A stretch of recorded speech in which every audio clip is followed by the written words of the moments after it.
welcome to another episode of the G.I. Joe New News Review. I am David Allen. I am joined today by the author of Fighting for Freedom, the Unauthorized Chronology of G.I. Joe, James McFadden, for a quick interview today. Thank you, James, for joining us. Hi, David. Thanks for inviting me on. Hey, it's our pleasure. We love talking about G.I. Joe here, and obviously you like writing about G.I. Joe, so it's a good match. Yep, sure. So how far back does your love of this brand go?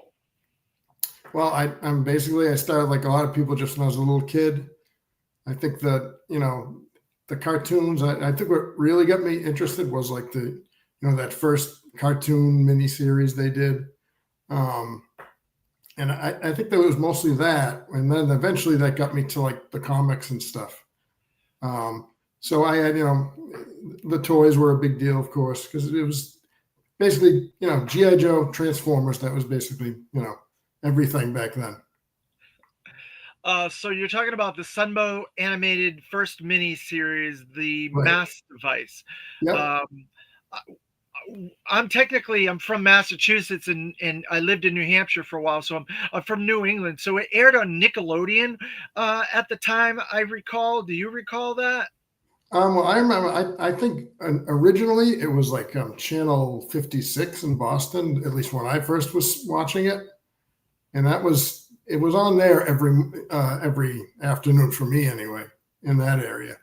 Oh, okay.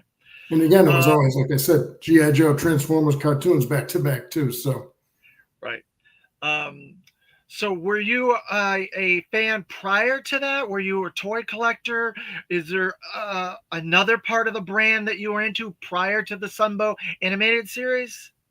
I mean, not really. I think I had just, seen a couple of the toys and got them, but I didn't really, know much about it. But so that's why I figure it was really seeing, their marketing does its job, because just that original cartoon, I think, got me interested. And I found out, there's comics and things. So it was really, I'd say it was really that got me, really got my attention with it. Oh, well, that's cool. I was more of I guess I was a comic guy first, and then a toy guy. Then I saw Right. the cartoon, but everybody comes to it in a different way. But we're both from that same generation, obviously, from 40 years ago. The real American hero was our Right. G.I. Joe, but G.I. Joe existed since the early 60s. 64 was when it was created, so Right. it had a 20-year heritage prior to a real American hero. Real Right. American Hero was the relaunch, and that's where you and I probably got into it, as the relaunch. Right. Exactly. Right. Yeah. So it had taken a hiatus for a few years, 2 or 3 years, after I think the G.I. Joe Defender line was the last one to 70, 79, I think it was the last G.I. Joe's Right. that I think came that out. sounds right. Yeah. And then they reimagined it because of Star Wars, and they wanted to get a smaller scale, 3 3/4 scale, with more movability, and they can introduce more vehicles and stuff like that. So the toy line, they could not really advertise the toy line on children's animated cartoons. So they kind of got around Right. it by utilizing the comics. And the comics, they were able to advertise that and kind of do a weird, a roundabout way of advertising G.I. Joe. Right. And they kind of got away with it. And once that opened, it was like a volcano. There was no rules or regulations after that, because they kind of Right. broke all those rules. Right. And Because all the ads were for the comic and not really the toys, even though they used them for the toys too. Exactly. So what was it about the G.I. Joe brand, a real American hero, the characters that grabbed you? Was it the different ethnicities, or was it the fighting for freedom, or what was it about it? You said you started with Sunbow. Right. What grabbed you? I mean, that earlier stuff, a lot of it is it's almost like leaning to, superhero kind of stuff. But and then adding the military, and you're a little kid that age. The army is cool, all those things, and the science fiction part mixed in there, I think helped too.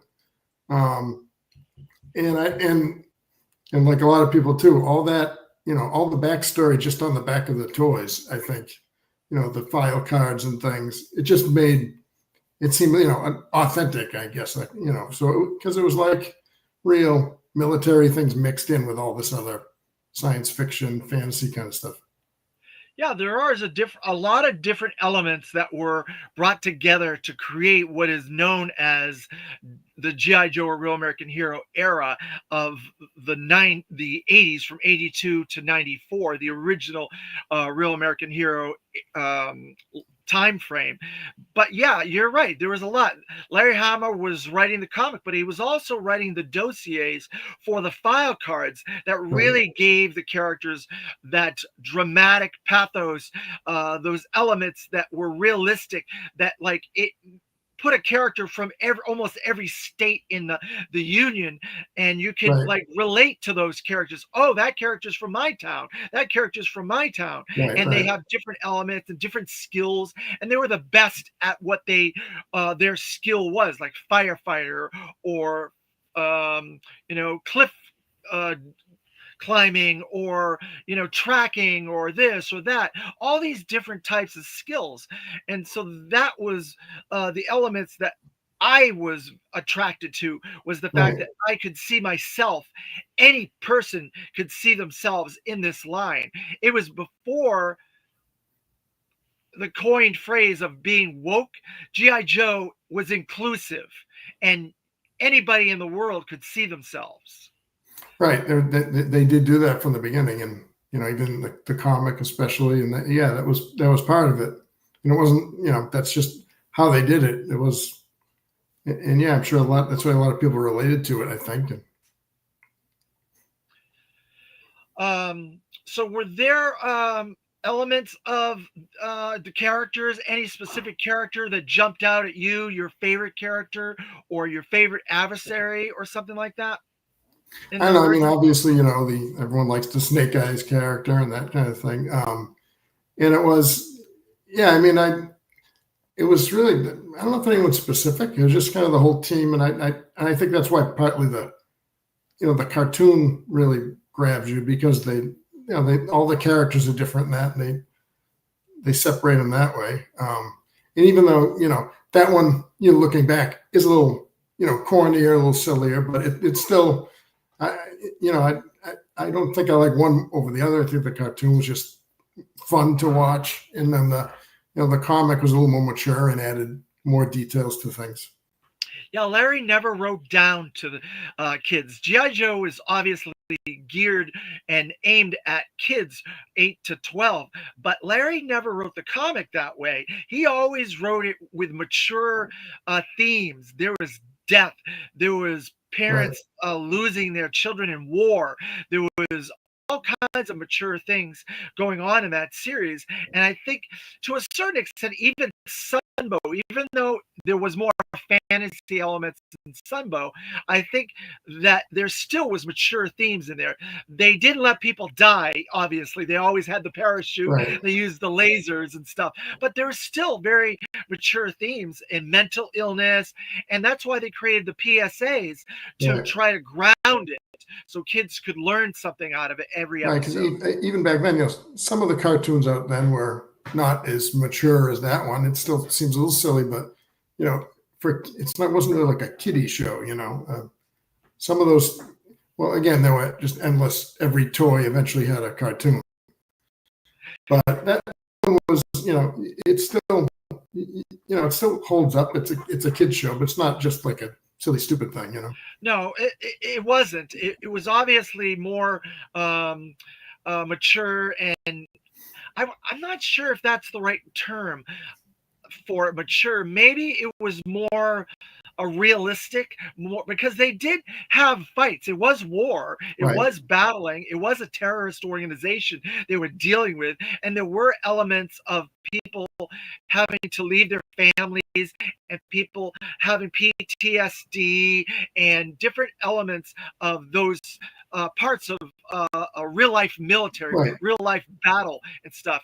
I do recall Kurt Bazzigian saying one time they didn't like to call it a war toy line. They like to call it a freedom toy line, which is an interesting thing that you're using right. "Fighting for Freedom" as the title of your Yeah, book, because that's how Kurt Busiek always describes it right. It as. just, again, a lot of it just it came from again, that theme song, and it just seemed, looking for a phrase that, fit the brand pretty well. So, Oh, very cool. yeah, Um, there's obviously the, hooray for America kind of feeling back then, especially with those toys, well, the flag all over everything, that sort of thing. yeah, well, definitely. Yeah, it definitely was about freedom. It was definitely about um, helping people, being good, being your best that you could be. Um, so, yeah, I think it worked. Obviously, we wouldn't be talking about this 40 years later, 60 years after the original, but 40 years after Real American Hero. Right, If it didn't resonate with kids, resonate with fans, and so on and so forth. right. Because Do a lot of you those, agree with me on that? yeah, because a lot of those, brands in the cartoons, you forget they even existed, but some last. GI Joe, last Transformers has lasted, all these years. Sometimes more popular, the movies and everything. But yeah, there's something. There has to be something more to it a little bit for it to last as long as it did. I mean, to have fans who want to, do the projects we do, things like that. Well, and that's the thing. There's a lot of fans involved in the GI Joe brand. For it really started, I guess, in the '90s with DeSimone. He did the couple conventions out in California, and then he did a club, I think, in the '90s, and from then on, it's been a lot of the fans really doing a lot of this because Hasbro really hasn't done that much. They did a couple of books in the early 2000s. They did a couple of animation books, and they did one book with Pablo Hidalgo. Did a small little book. Uh, Yes, yes, but that was about it. And then from about the late 2000 odds till now, it's been fans uh, kind of championing this brand, right. and there's been dozens of books and dozens of Kickstarters and all kinds of custom projects and stuff like that. Were you part of the fan base that was the more of the web um, fan base back in the late '90s, early Yeah, well, 2000s? That group of I fans? did have a site. It's still kind of there, a website that at the moment it's down just because I haven't updated it in years, mostly because I've been working on this for a while. There were a lot of delays and stops and things. So, but yeah, I was involved back then. And I know Pablo Hidalgo, you mentioned. I know him a little bit from online because, a lot of this I got to some of this professionally writing things is through some like Star Wars fans I kind of knew online, and he's one of them. In fact, I'm in that book you mentioned that he made. He mentions me in the acknowledgments in there because he talked to me about some of the things he was doing. So, but yeah, I mean, I was online back then, and all these little different fan things. You had pages like the Yo Joe page and those things where, So you wanted yeah, the that was definitely, yeah. And even, even later, like you say, even later on, the collectors club was really pushing a lot of the stuff. Anything new, a lot of new stuff was coming from them for a while. so you're one of the old school, what I call the old school fans. You can kind of tie a person's fandom to the period in which they started Right, with GI Joe, and you can kind of go through the history and say, ask a person, well, what's your favorite GI Joe? And they'll say, oh, I was a late '80s, early '90s. Okay, right, so now I can pigeonhole you into this group here, or if you told me you were an OG 13 guy, I can say, oh, okay, sure, you're right, an '82 guy, or if you were like '86, then I can say, okay, so you started around here, and all depends on where you started this brand. Right. I'm an OG-13 guy that was like 83 with the Right. swivel arm OG-13. So I Yep. was a little bit later than most, but I was pretty early on. So you can almost figure out where a fan is in the fandom by Right. what they like and where they started from. So I consider you one of the old school fans from the 90s that were online guys in the forums and stuff like that. Yep. Yeah, that would be fair. It's a So then thankfully, a lot of you guys were like, wait a minute, Hasbro's not doing anything with this brand. They did a couple little animation books. They did Pablo's book, but they're making all these Transformer books. There's probably 100 Transformer books up right. until that point. Right. I have them all, but there was no G.I. Joe, barely, just a couple of things. So then Right. people like James Kavanaugh, Dan Clansmith, Carson Metaxas, the guys Right. over in England, Patty Lennon, and Brian Hickey, they started doing all these books. And now a lot of other brands are doing the same thing. They're doing Masters books, they're doing Thundercats books. There's actually Right. a couple of other books for other brands as well, toy Mhm. brands. Toys in general, there's been some interesting books coming out. Right. And then there's also the comic book guys, the After Action Report guys, Josh Egerman and Roger Taft. So Right. why do you feel this time frame was the right time to put out a new book, and why this particular genre of book? Because this particular book basically takes the entire history and it kind of Right. chronologizes it, whatever, Yeah. into a time frame, which all of us are probably a little bit obsessive compulsive in our own ways and how Right. we collect and what we do with our collecting and stuff like that.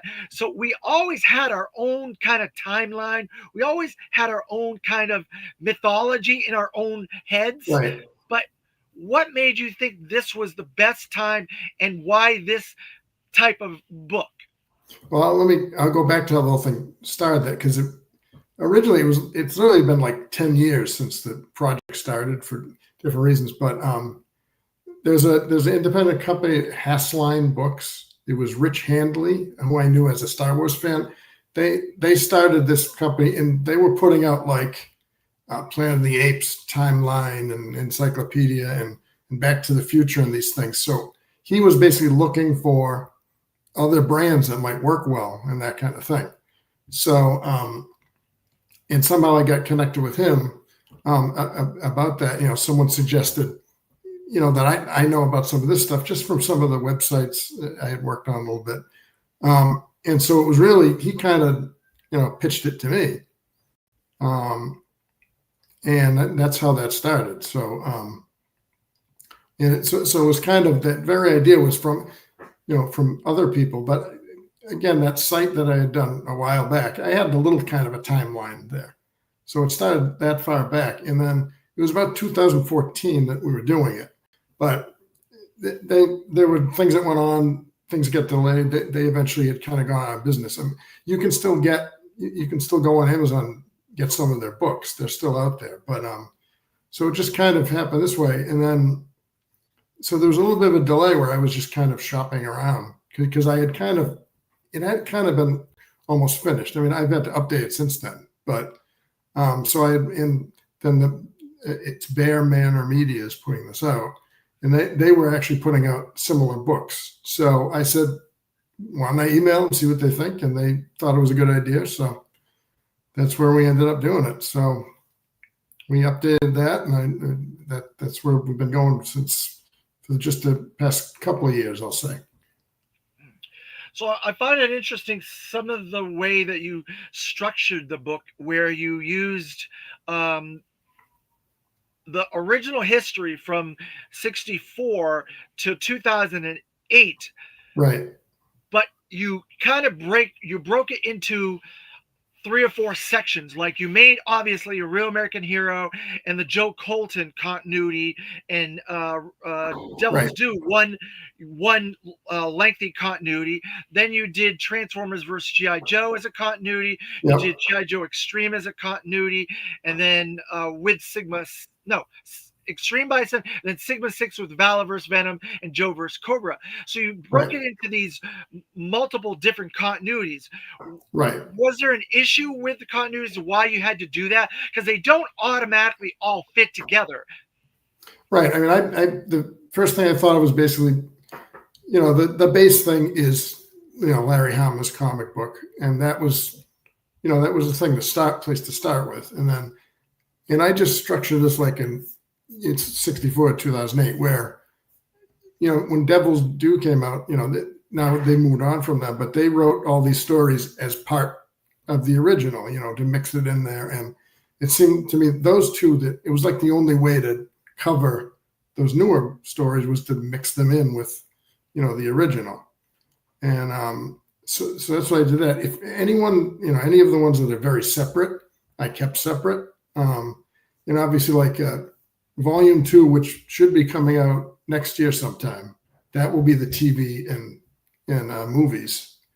So, which of course are separate. But yeah, when I was surprised looking back how much like material there was from the 60s GI Joe, because they had their little mini comics in there, and it's not like a real complex sort of storyline or anything, but when they brought that Joe Colton character in, that was basically saying, okay, to me that means all the 70s and 60s GI Joe is all part of it. So, and it's not like it was deep enough that it was going to conflict with anything. So all these little mini comics they put out, and I just mixed them in, where they came out. So you might see them mixed in with some of the, later Vietnam stories with Snake Eyes, those characters.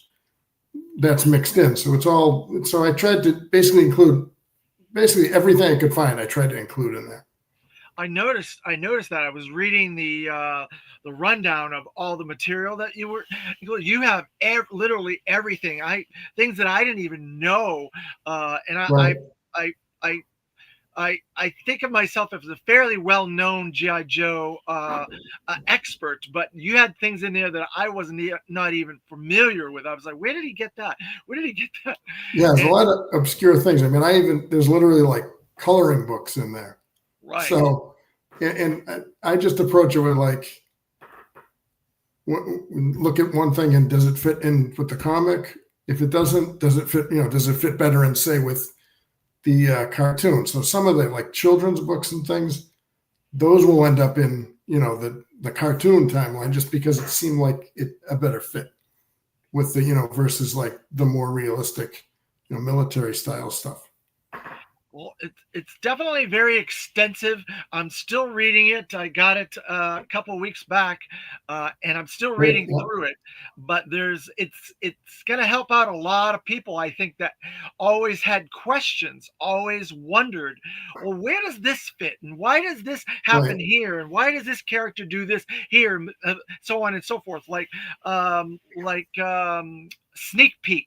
Why are there 3 sneak peeks? What happened to him? Right. And stuff. So you're very extensive, and you go back thousands and thousands of years to like BC even, with continuity based on different story elements of where certain characters from Serpentor's origin came from. So you're very, very extensive. Why do you feel you needed to be that detailed and that extensive? Well, I was, there are other books in the past, like sort of that inspired some of that, like because different science fiction stuff. So I'm a Star Wars fan, Star Trek fan, and they always put out books that were timelines, and they'd go back and be just that extensive. And, again, the cool thing of doing this is basically I went back and just reread everything and rewatched everything. So when you do it that way, you can say, oh, it says this happened this year. You put that in there. And it was just, it was a cool way to rewatch it. And there are definitely things that I probably never even saw. Like when I did end up with the G.I. Joe Extreme cartoon, like I had never watched any of that. So I basically watched it online on YouTube and found the different things there. So some of it was brand new for me, because that was at that time, to me, like a lot of us, I think it was like, I don't even, what's that? That's not the original G.I. Joe. So who cares about it? And I think I found it's better than you might think it was. I think it was more, there was more to it. So that's I think part of the idea of this is maybe people find these obscure things and, go back and look at them again. Well, that's the thing. When you're looking at something as a child, you don't look at it the same way as you do as an adult. You get jokes as an adult, because I've interviewed several of the writers on the Sunbow animated series, Buzz Dixon, James Michael Hill, and Flint Dille, and they've all said they put stuff in those episodes that the kids would never get, but you get now as an adult. And so there Right. are weird, interesting things, but there's also continuity things like say Old Snake. Okay, so Old Snake was basically Cobra Commander in the future, but he kind of is tied into G.I. Joe Extreme, Transformers, and you're Right. like, well, where does this character fit? And how does the timeline work? Because we know there's like Beachhead's got relatives, Flint and Lee, Jay have relatives. Right. It's weird. So those are the type of questions that kids ask. And we Oh, yeah. know that it's not part of this book, but the Sunbow continuity, obviously G.I. Joe, Transformers, Gem and the Holograms, Right. Inhumanoids, Cops were all in one Sunbow universe. Right. And with that, and with that, I do throw, with that timeline, I've thrown in a little, pieces from those too, like, just to throw in the description of one of those cartoons, just so it's part of it. And they obviously, like the cartoons, they weren't that interested in like the continuity of things. So No. a lot of it, you just kind of, there are definitely some things I just had to kind of, go with what they had and just kind of pick a place to put this and that. And like you mentioned, that Transformers, that in between years, some of them had put out different comics and things that kind of fill in some of those details. So that was included too. I think especially like this first one, the way Larry Hama would write, he puts all sorts of historical facts in there. He just throws in all this backstory. So some of that was easy to just take this and, find. So any kind of references he would make, it goes in there. So, and that obviously that lends itself more to like a timeline of things than say the cartoon does. For the most part, the cartoon is the episodes in order, other than little details here and there. Right. And some of the cartoons are kind of weird too with their timeline, because characters that are OG-13 characters don't get used till fairly late in the Sunbow animated series. And You're like, wait a minute, where was these characters when they did the first 5-part miniseries? They were using 83 characters in the miniseries, like Doc and Gung Ho and Airborne and Wild Bill. But where were all these OG-13 guys? They didn't come in till the ongoing series, and then they kind of got rid of them with that parallel universe. A couple of them went there. So it's a little bit disjointed, I guess. And the writers, they were always like, well, we just pick and choose who we want for a story, and they fit the elements that we need them to, stuff like that. And I guess Larry's the same way. He does have his core group of characters that he used in the comics. Snake Eyes, Scarlet, Duke, Stalker, Roadblock, those type of characters. But he would cherry pick characters for different story elements, and he was hampered by the toy line as well. Periodically every year he would have to try to get certain toys into it, so he was a little bit hamstrung by that. He's one. He tended to use even the older ones, throughout the whole time, but definitely the cartoons were definitely more of there's no more toy for this character, so they're just in the background, and and that was the same kind of thing with Transformers. Like literally, they make their movie and kill off half the characters just because, well, kids can't buy them anyway. So, Well, and that's it. I think and that was even said in some of the advertising or promotional, like we're just killing off the line, we're replacing the old line, toy line, we're getting a new toy line. I'm like, Right, well, that's a little callous, but the kids they didn't take it that way. The kids right, got involved in this, and they wrote letters, and their moms wrote letters, and they were a little upset when Optimus Prime died or Duke gets stabbed in the heart with a right, snake. They had to change that because of the fact that the kids and the moms were upset about Optimus Prime. They put him in a right. coma instead. So it did affect people. These things did resonate and did Oh, right, affect the kids. right. And there's one thing that's one interesting thing I found kind of researching some of this. According to some of I forget who it was exactly, but one of the creators, like of the cartoon, according to him, they, they were making the GI Joe and Transformers, the cartoon movies at the same time, but supposedly they wrote like the death of Duke first, and then, and that's kind of supposedly where Transformers got the idea. But that movie ended up coming out first, so once it did, and there was a bad reaction to them killing off Optimus Prime, they changed it. They literally edited the GI Joe movie to make Duke live. So supposedly the idea came from the GI Joe writers first. Interesting. Yeah, I knew GI Joe was in the process of being made before Transformers, and there was a longer process because they changed a lot of the whole idea of Serpentor and Globulus and stuff. They split that up into two different things, and that's how you get Rise of Serpentor, and then you get the GI Joe movie with Corporal La and all that stuff. Right. So it was, you're right, it was. And a lot of the people that worked on Transformers worked on GI Joe first, and even people like Flint Dille will tell you that he did way more work on GI Joe than he did on Transformers, but he's more Mhm. well known for Transformers the movie just because of the Right. fan reaction and the zeitgeist at the time and the shock of it all. It Oh, became right. a media thing. It was in the news and everything like Oh, that. yeah. So that's why he's more famous for Transformers the movie, even though we worked on more of GI Right. Joe than he did Transformers. Right. He'll And tell you obviously that helps. himself. Yeah, it Um, obviously helps that the Transformers movie literally was in theaters. Well, and didn't really do that well as far as they were concerned. So, which is the reason which is the reason the others just came out on TV. Right, right. Yeah, because there was going to be a movie. I guess the My Little Pony movie and the Transformers movie both didn't do what they needed it to at the theater, so that's why GI Joe got broken up into the five-parter and came out on afternoon television or whatever after that. Right. But I preferred it that way because then I could relax and enjoy it that way. I wouldn't have to go to the theater because that's how GI Joe's always been. If you look at all the Sunbow animation, the first movie was five-parter, the second movie was five-parter, the Right. first season of GI Joe started with a five-parter, the second season started with a five-parter, so it just made sense that the last thing was a five-part movie as well. So it just Right. perfectly fits, in my Right. opinion. Um, but so that's another thing. The kids out there, us, I guess you can say us as kids, we weren't we weren't stupid. We were writing in to the comics, asking Larry questions. We were writing to the Sunbow people, Right. asking them different things.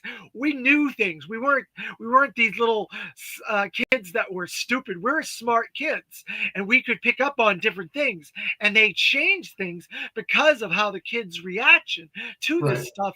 stuff came about. Right. No, that's true. And just that's one thing I think that their ideas tended to be, oh, they aged out of it, so we can change things. Like the second cartoon it's always a little more kid aimed, and Yeah. that's another thing where I barely saw that back in the day. Um, Oh my but god. part of it I think is I kind of stuck more with the story, the comic and things, than the toy collecting kind of went away as I get older, but the comic and the reading the stories continued. So I'm not a huge collector of the toys. When the new kind of stuff comes out, I always buy a couple here and there, but I haven't really kept up with that part of it, which I maybe is a little unique because I think I almost sometimes have more interest in just the stories than the collecting part of it. Well, that's the thing about the collecting community is we all collect differently. No one person collects the exact same way as the next person. We have to do things based on our time frame with the brand, what our money situation was, where we came into the brand, the characters we like. That's why GI Joe is a phenomenon in and of itself because it had comics, it had toys, and it had the cartoon. So there are people out there that the cartoon is their number one thing. There's people Right. out there, the comics are the number one thing. There's people that only swear on the toys. So you have all these three different groups of fans, and they all started at different points with all of these elements. And then some are all of those elements. I would say I'm Right. all of those elements Yeah. myself.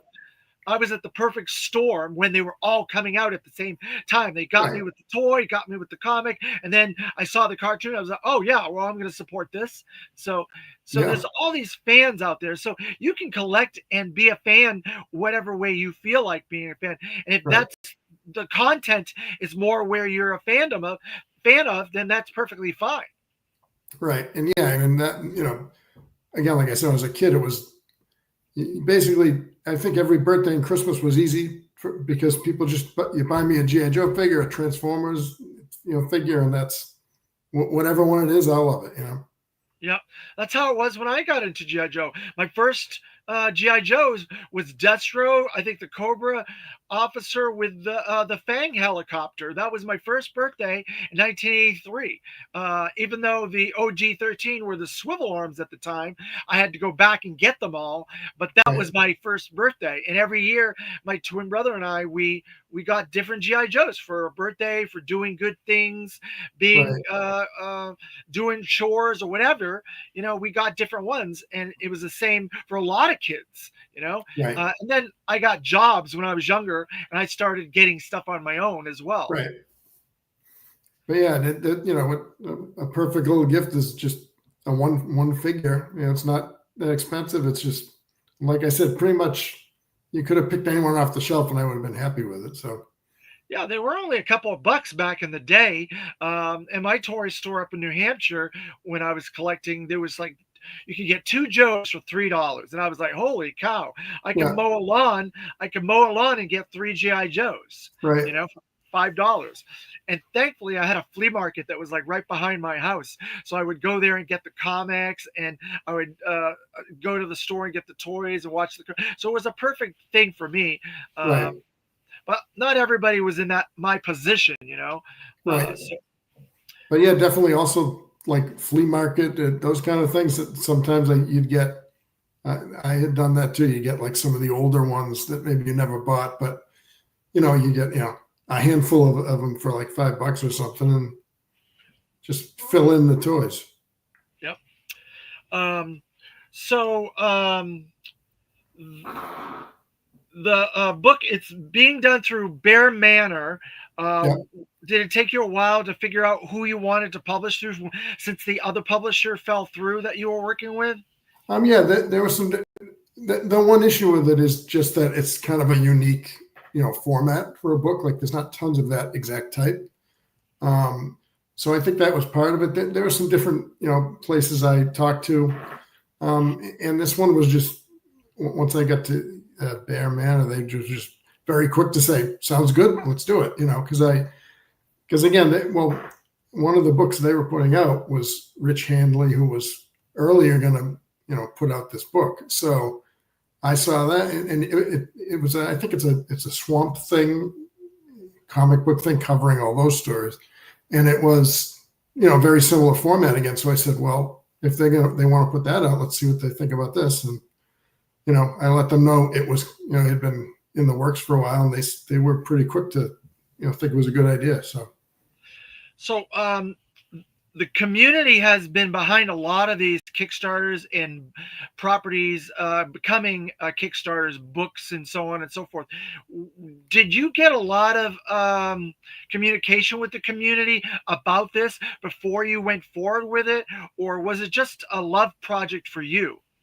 Well, yeah, I mean, again, as I said, it wasn't really like I didn't come up with the idea to make a book. It was kind of presented to me, and I said, because I had kind of done little timelines online stuff, and it was kind of suggested. And I said, sure, I can, I've already kind of done a lot of research on it anyway, just for fan stuff. And it just, it just worked, and it gave me an excuse, like I said, to go sit down and go through all of it all over again. And just include all those things. So it kind of brings back a lot of like weird feelings, because obviously some things like reading Larry Hama comics, there are some dramatic things in that, and sometimes you remember things differently. And like the Deke cartoon, God, boy, that was pretty bad. And I didn't remember it being that bad, but it was pretty bad. It was definitely dumbed down for children and stuff like that. But Larry's was a lot more mature and stuff. So trying to incorporate all the different tones of the continuity and the stories, did you find it difficult to try and come up with a baseline for everything? yeah, I mean, there's when the basic idea is just to cover, summarize what was going on with it. So, but yeah, there's definitely some things where you have to include stuff that doesn't seem to match. There's especially the more say your military theme stuff. At least with say the cartoon world, that most of that is kind of the same sort of tone, and a lot of times that's how I, for the spin-off stuff, that's how I decided, okay, what fits here and what fits there. Like there's literally, like I said, some coloring books that are part of this, the comic book world, because they came out in 1982 and they look like the art from the time. But yeah, it's definitely, I mean, for someone who's not familiar with it, you'll get, it's weird. You have things mentioning, say, World War II and, Nazis and things, but then you also have a lot of the science fiction things in it too, which, I mean, I'd say Larry Hama did include both of those things. So some of that was weird. And, sometimes again, my idea was to like include everything, whether or not I thought it was good or bad, because you figure somebody, even like say the Deke series, somebody like that, someone grew up with that. So, there's definitely stories in covered that I didn't care for, but they're in there. So, and yeah, it was weird. Like, again, like I said, trying to fit a coloring book into a storyline that's more serious. But I think my idea was basically, it's a story, it goes in. Well, there's precedent for that exact thing that you're talking about, because through paper cuts, they've been doing the Smurf archives, and they've been including the children's books that came out in the 60s. And they were just like those little golden books type of things like that. Right. And so they've been putting them in the continuity, and they've been releasing the archives with those in their continuity. So there is a precedent for that. So it's Right. not unheard of. So I'm just curious about the different tones of the story elements, because the content can be jarring when you have a children's story, and then you have Snake Eyes' platoon getting blown up in World War II, or Vietnam, not World War II, Vietnam, and then his uncle getting killed, and then other characters getting blown up in car accidents, and there's death and stuff like that, people getting scarred. So there is definitely a different tone from story to story. So that's why I was curious. Yeah, and I mean, I think some of it probably you might summarize in a way that makes it sound a little less silly, that kind of thing, where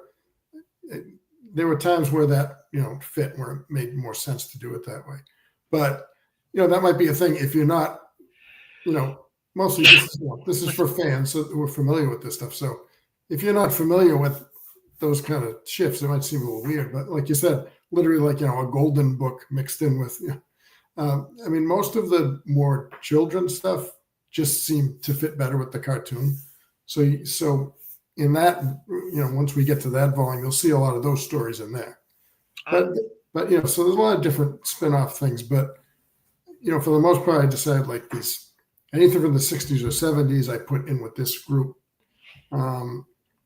just to fit, again, because when they basically added the original G.I. Joe to these stories, I kind of figured, okay, then they're all part of this,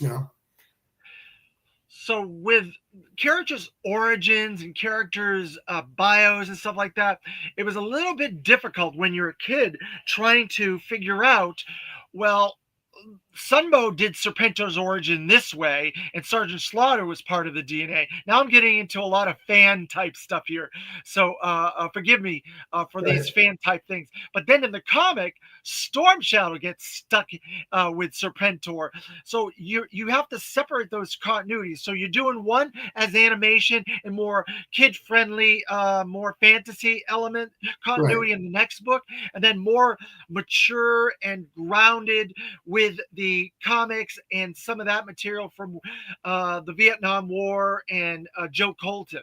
Right. Is that correct? Yeah, exactly. And that's the main reason to switch them, is because, I mean, you look at them, they're obviously, they don't go together that well. The one maybe sort of interesting way though they combine, like I in the next volume, I decided to include like the cartoons for the comic book. I decided to include those animated ads as part of the Sunbow cartoons, just because, you know, if you watch those short little stories, that they really almost barely match the comic at all anyway.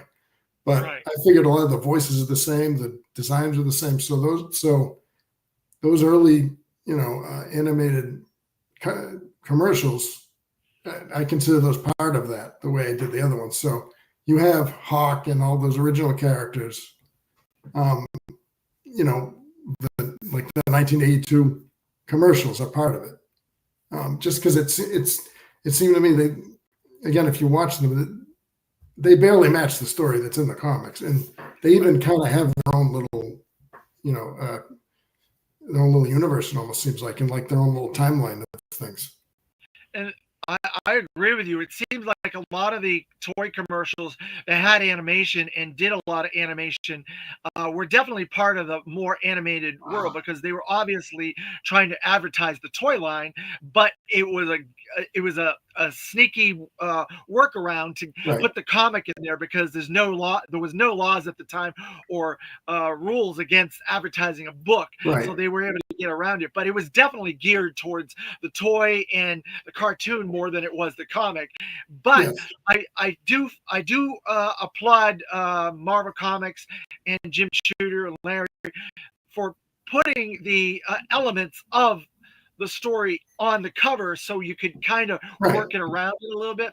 So they did that for about 12 covers, I think.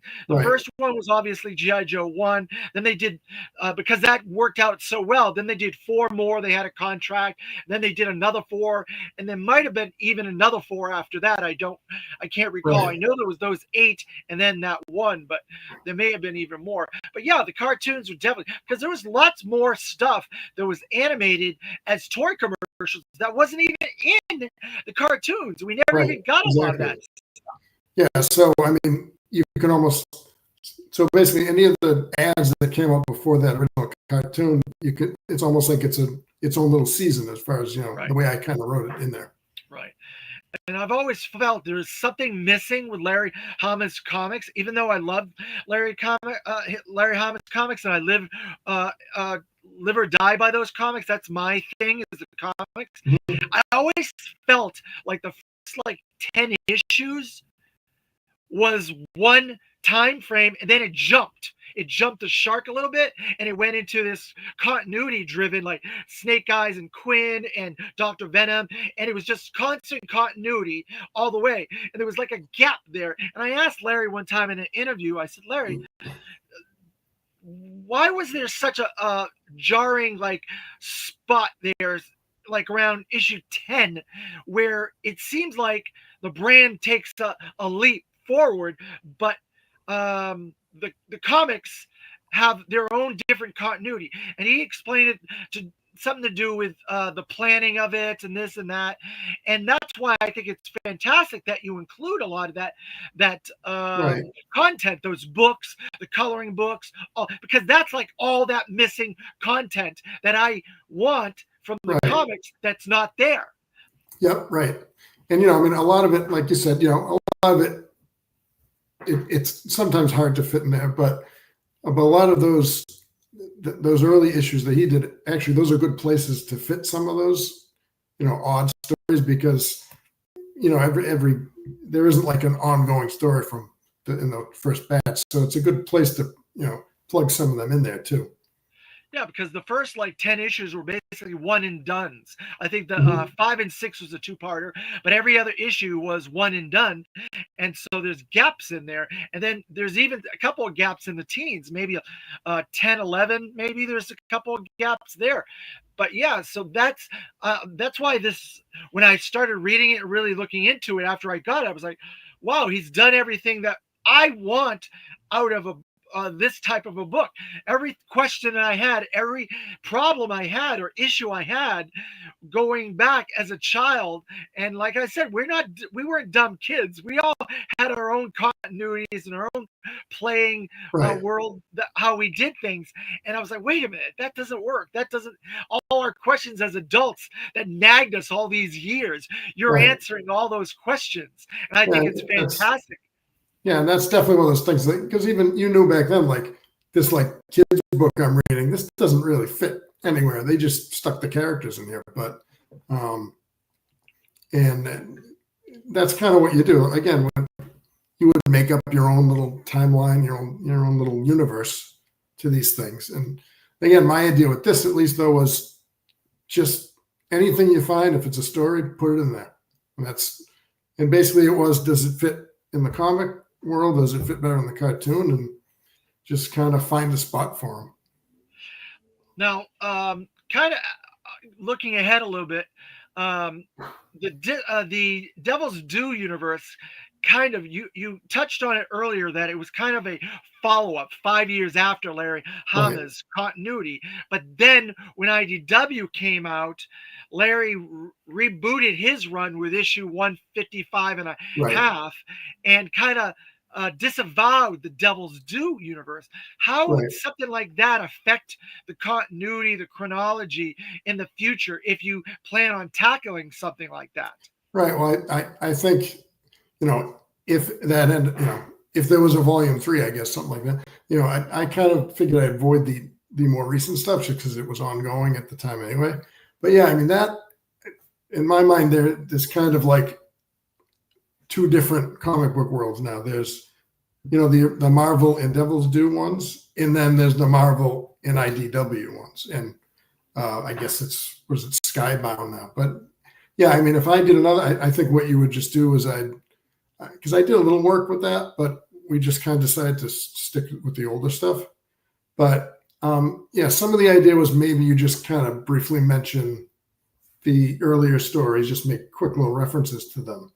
But yeah, that would be a difficult thing, because since it's all part of the same thing, you'd kind of have, it's almost like you'd have to have volume 3 and copy half this book, and then, remove the Devil's Due and add the other ones, which that's another reason, to keep it separate, just because it gets kind of complicated if you were trying to basically do the two different versions at once, Right. So that's the thing. I really enjoyed Devil's Due's time as the publisher of GI Joe content. I think they did a fantastic job, and they took a brand that was dead for 7 years, actually. In the real world time, they Right. put the comics 5 years, but in the real world, it was 7 years, Mhm. and they really took that baton and they ran with it. I think they did a fantastic job, and I think they really revived during that period of the 80s revival. They really were the spearhead for a lot of the revivals of a lot of these brands, Masters of the Universe, Transformers, GI Right. Joe, Yep. Thundercats, all because of GI Joe being relaunched. And I love the stories, I love the writing and stuff. It's a shame that Larry didn't want to include it, because he's authored every issue of A Real American Hero except for two, if you really want to say that. Right. There are a couple of exceptions. If you really dig deep into Larry's run, it's Right. probably more than two, but Right. he'll only say two. But if you really, like I said, dig deep, it's more than that. It might be 4 or Yeah, there's a 5, few here and there. Right. Yeah. but he claims it's only two. But Yeah. So I wish that he had included it because it would have made that whole universe richer. And but now it is what it is, and Right. it's still going. It's up to 321 now, and Mhm. that's incredible. I'm very happy about Right. that. It's just kind of disappointing that he didn't want to include Devil's Due, and the fact is he was writing comics for Devil's Due. He did the origin of GI Joe, the 3-issue miniseries. He did Right. Snake Eyes' series. He did some anime through them. So he did a Right. bunch of work. So I'm a little bit surprised that he did not want to include that. But it is what it is. So Right. I'm very interested to see how that'll play out when you get to that point. Because Right. yeah, it's sad. Maybe you can figure something out to include it somehow. Right. Maybe it was like a bad memory of Serpentor or something. I don't Right. know. Or But yeah, Joseph I mean, Colton or something right. like that. But then you would be adding to the lore and not documenting the lore. So that's Right. another And part. that right. And that was the other thing. Since, it's not, I officially Hasbro's not putting this book out, I didn't want to like make too much stuff up. There are some places where maybe you kind of do it a little bit just to make it work, it makes the stories fit together. But I tried to keep that to a minimum. But yeah, and the Devils do those stories, if you like them or not, they did it for like maybe 7 years, I think. Yeah, And seven that's a years. lot of, and they really made sure it would fit with the old stories. So I figured, wanted to include all that and just make it part of it. And that's the interesting thing because of the fact that they got Larry Hama involved in doing the origin, and they did some really interesting origin stories with Zartan. They took like three dispersed origins of Zartan and compiled them into that mini Right, series to create a definitive origin of Zartan. So you didn't have to do that because they did the work already for it. right, The same with Scarlet, the same with the Dreadnoks, same with Snake Eyes, and stuff like that. And they did a lot of the work. So it's a shame that they're not getting the applause that they deserve for. I know there are a lot of fans that do like Devil's Due. I do too. I love them a lot. right. Yeah. I've interviewed Josh Blaylock several times, and Yes. Yes. I think Hasbro finally, it took them a while, but they're finally getting to the point where they respected that time of the GI Joe brand because they're doing now figures of those characters from Devil's Due, like they Right. did Kamakura. They're doing Helix, and they're doing a bunch of other stuff from that Right. period. So they finally came back around, but at the time, Hasbro and Devil's Due were not on the same page. Daryl DePriest told me that was his fault, that relationship wasn't as good as it could have been, and Hmm. he blames himself for that. And it is what it is. But Right. uh, But yeah, I mean, again, that attitude is why I figure I just wanted to say it's all in here. I didn't say, oh, that I didn't like that story, so we're not going to mention it. Just it's all if it came out, if it's a story, I tried to fit it in there if I could. um, so trying to do the separate continuities, um, that's another fun interesting thing where you had to pick and choose what you were going to include in those different continuities. And there's stuff like the Joe versus Cobra stuff, there's the Vala versus Venom stuff, the Sigma Right. 6 stuff. They kind of fit together because the cartoons kind of segue into each other. Right. And that's how I handled it with in the volume that'll cover that stuff. Those are all the same thing as far as I'm concerned. So I fit those all together there. Because like you said, sometimes it's just a little connection, but there are connections there. So Yeah, there are definitely. If you were watching the Joe vs. Cobra movie and the Vala vs. Venom movies, it segues right into Sigma 6. right, But then you get into a lot of that material, similar to what they did during Joe Colton's era, similar to what they did during Real American Hero era. There's a lot of other content that came out, kids' books. I have some of those kids' books, coloring books, this, that, and the other. So right. do you do it the exact same, or do you come up with a different way of doing it based on this different continuity? Yeah, I mean, I basically if it could fit with the other, if they can all fit together, I did it. There are some cases where it's just too different. So you had to make them separate. I mean, some were written separately on purpose, like those two different Transformers crossover things. Those were written separately. For And Dreamwave. right, and basically it was, like I said, if it could fit, if it would fit with the Marvel comics or the cartoon, I tried to do that. If not, it got its own separate. It's just a little, might be a small little timeline, but it's in there. Now, one of the timelines, chronologies that you put in here is the G.I. Joe Transformers. You kind of touched on it, where they did the two Dreamwave miniseries. But Right. Transformers and G.I. Joe have a lot of connections in many different facets, not only in the Sunbow continuity, right? There's a connection there with G.I. Joe Transformers. The comic books tied in with G.I. Joe Transformers in a different, separate continuity. The first miniseries was god awful, but then they included it in G.I. Joe Larry Hama's Right. series. It was shoehorned in there. I don't know Yeah. if he was forced to use Transformers. So that continuity, I don't even know if they're the same. The 4-issue miniseries and the G.I. Right. Joe A Real American Hero Transformers. And then Devil's Due did G.I. Joe Transformers. And then Dreamwave did their own G.I. Joe Right. Transformers. And they're all different, right? Obviously, Dreamwave was in parallel universes in the past, so you could separate those very easily. Right. But how do you connect all these other dispersed G.I. Joe Transformers things? Right. And like that, that mini series you mentioned, the Marvel one, that, to get, really into the details, that was one of the hardest places to fit it, because that wasn't written by, the G.I. Joe writer or Transformers. And they just kind of, there's a lot of reasons why it's just kind of a mess. Like they didn't keep it. They tried to put the issues like in between the current issues of the other ones. And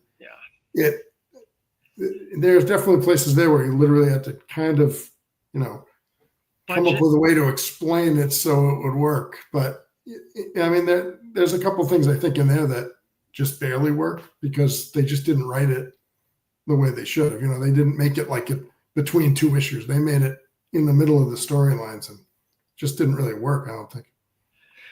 So we've talked about a lot of these different things. What was the most challenging part of trying to figure all this stuff out? Because you seemed like you have a well versed knowledge of this brand through all of its different iterations. Where was the challenges? What was the most difficult part? Like I said, that was one specific thing that was there. But I mean, the others were just, again, especially say those kids' books and stuff, none of those were written like thinking, oh, this is part of the cartoon or part of the, so that's where you had to decide, okay, where does this fit? Can it even fit?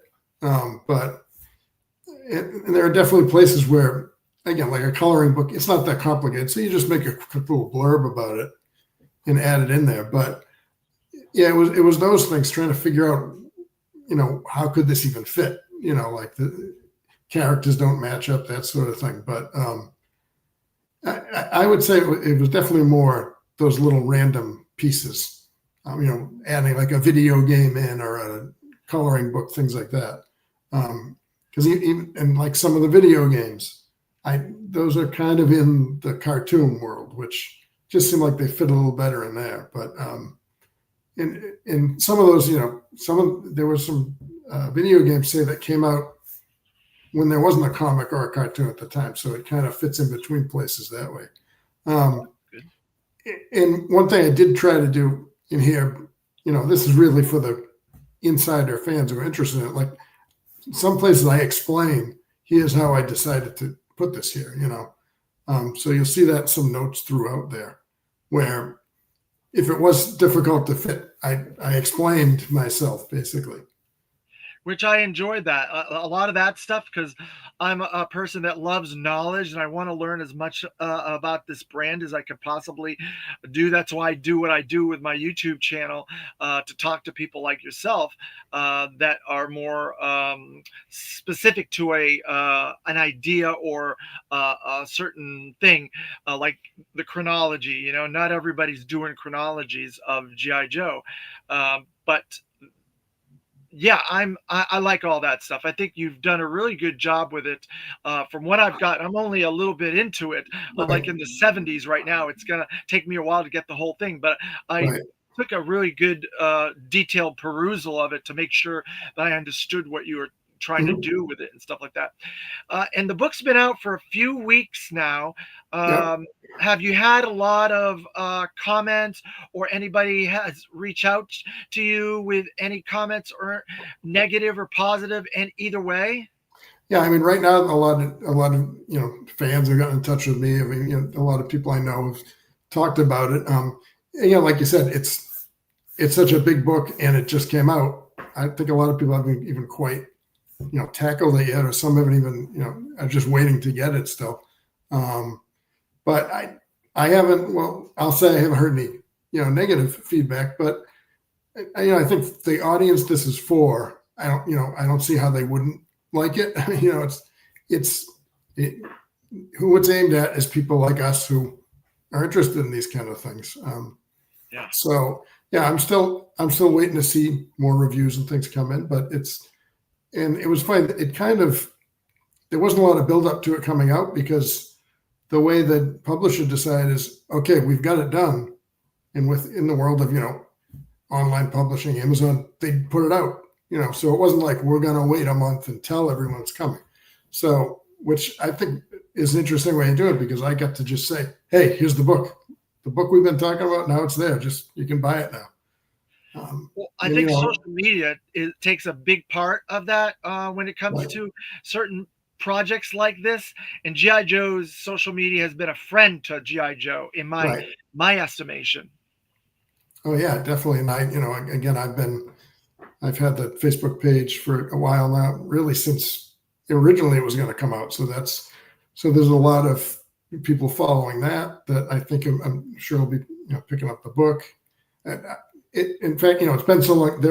I assume there are people who follow me on Facebook who didn't even realize, oh, this is to promote the book because it took so long to actually come out through all the different issues we had. But yeah, so far it sounds positive. I haven't, you know, I would think the only way you would have a bad review of this is if you just aren't interested in the subject. Well, Um, it's very detailed. You definitely did your homework. I have to applaud you for that.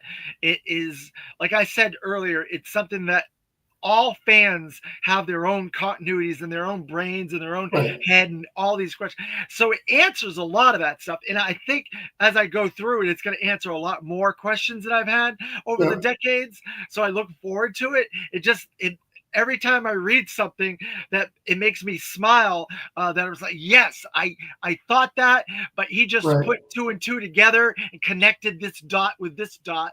And right, I'm like, great. It's one of those things that a lot of these books are books that we never thought we wanted, but it's there now. We're like, hey, yes, let me get that type of situation. right. And it's just some of these things that a lot of these books are just the different Kickstarter ones. It's just basically fans putting out stuff that we would want to read, and that's kind of what this is. This is something I would like. Yeah, definitely something that I want to read, and I'm fascinated by every page I turn. I'm learning more and more different things. It's educating me on a lot of different things because obviously, as a big of a fan and knowledgeable as I am, and yourself, we don't know everything. We can't be proficient in all aspects of one thing. Like you said earlier, you like Transformers, you like Star Wars, you like Star Trek. So being a fan of all those things, you can't be proficient 100% in every aspect of those brands. There's so many Right. variables for every one of these brands. And so you fit in a certain lane. And a friend of mine, Carson McTaxis, told me many years ago when I started doing my YouTube interviews and stuff like that. He was one Mhm. of the first interviews I did. And he said, David, find a lane, stick to your lane, be successful in your lane, and then you Right. can broaden your lane out. So you've Right. created a lane for yourself with this that is fantastic. I think you've done a very good job from what I've read so far. I'll let you know if I have any questions All going right. further Thanks. through Yeah. here. And And if we get hey, there may be and there may be people who disagree with how I decided. Well, this is part of this, and this, but and there are a few. Again, there are a few places where it's just an opinion. Just okay, try to fit it here. But yeah, again, I hope people like it. Again, I said that volume 2, we're already expecting that should be out like in the spring, I think, which will which will be the cartoons, the movies. So if there's stuff that you're thinking it's missing from this one, it's probably in that one. because that's another larger chunk of stuff, because you have the Right. main continuity and then you have three other continuities in the back of this one, which I can see the animation and all the cartoons and all the if you include video games, and I don't know how Right. far that volume is going to go, if Yeah. you're including like Resolute or if you're including Renegades. I don't know how far you're going to go Yeah. with I it. mean, with that book, it's basically up to now. So I didn't Oh, stop at 2008 with that. I even put even the Snake Eyes movie is in there, which wow. is kind of weird because it's literally like a timeline of one movie. But I figured let's let's just include everything we can include. So and there haven't been the movies, and there haven't been that meant much of that, and the animation. So yeah, I include Renegades. Again, basically anything that came out, within that time frame, I'm including. So Wow. a lot of those again are going to be separate. Some of those can't fit together. The Renegades is its own thing. Yeah. But I did try to combine some things like the Sunbow. I include G.I. Joe Extreme Cartoon. That's part of that. In that there was the one that Sergeant Savage, they put out a single animated show, and that's part of it. Right. So some of them I put together, but other ones, like you said, are separate. All depends on the naturalistic approach of how they fit. If they go similar to one another, then you'll put it together. If they don't, and it's just too jarring, you're going to separate it. Right, and especially if it's literally written, with that in mind, that it's not supposed to be the same thing. Obviously, the movies aren't supposed to connect to the cartoons, that sort of thing. So is there anything else you would like to add or let the fans know out there about fighting for freedom? I don't really think so. Well, I should add one thing I want to remind people is I also included all the Action Force comics. Those are all in there as their own separate continuity, where even the later Marvel one, which kind of semi connects to the American Marvel ones, but so those things are all in there too. And I know there are separate fans who would be interested in that. So I was fascinated when I saw that you added that, because there's definitely a distinct difference between the actual Palatoy Action Force and the American G.I. Joe right, European missions and stuff like that. There's definitely a difference there. Whereas I know people that have watched, like, read the comics, there's different names and different call outs, like Sergeant Slaughter is called Sergeant Slammer. right. It's called Action Force. So that's going to be even different. So are you going to do Action Force in the animated in the other book too? Well, that I didn't include that mostly because, as far as I know, from what I could see, the Action Force cartoon is just repackaged, of the original one. So that really isn't a part of the other one, because the real, separate, their own little continuities are the comics. Which first you had like the Battle. the Palatoy ones, yeah, the Battle Action Force, yeah. So those are separate too, because they definitely are their own little worlds.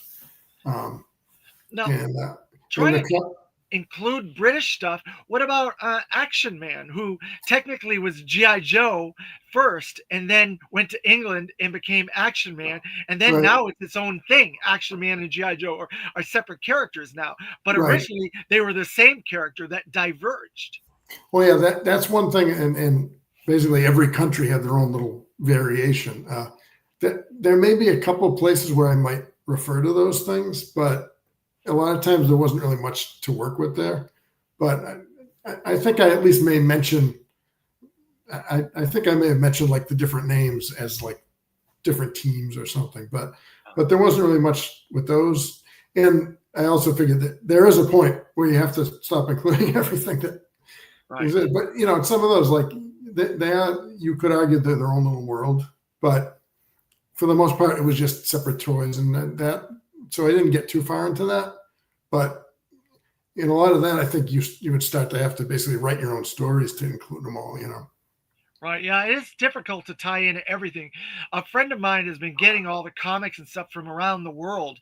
He's been getting stuff from Italy, Brazil, Japan, you name it. And there are different continuities in these different countries for the characters. Like the Japanese comics, there was only 3 of them, but there were different characters in there, and their characterizations of the existing characters, like Duke and stuff, were different.